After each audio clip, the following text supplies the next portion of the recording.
فين الحكمة لما العم سام وأصحابه يرموا علينا بلاويهم وينسونا إن إحنا مخلوقين لهدف؟ فين الحكمة من كده؟ مش لكده ممكن يكون من الحكمة عشان أقول لك قال الله جل في علاه: أفحسبتم أنما خلقناكم عبثا وأنكم إلينا لا ترجعون. وقال الله جل في علاه: الذي خلق الموت والحياة ليبلوكم أيكم أحسن عملا.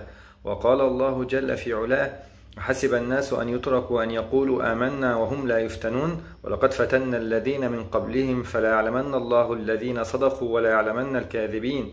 وقال الله جل في علاه: ولكم في الأرض مستقر ومتاع إلى حين، إلى وقت محدد مش مطلقة.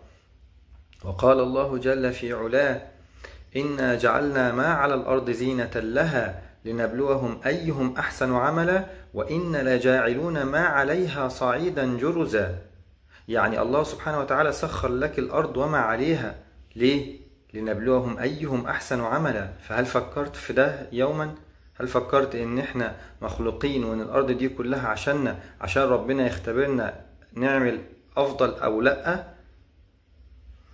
ثم قال الله: وإن لجاعلون ما عليها صعيدا جرزا، يعني الأرض اللي ربنا خلاها لنا دي مزينة، هو بعد كده اللي هيخليها ملساء لا شيء عليها ليوم الحشر.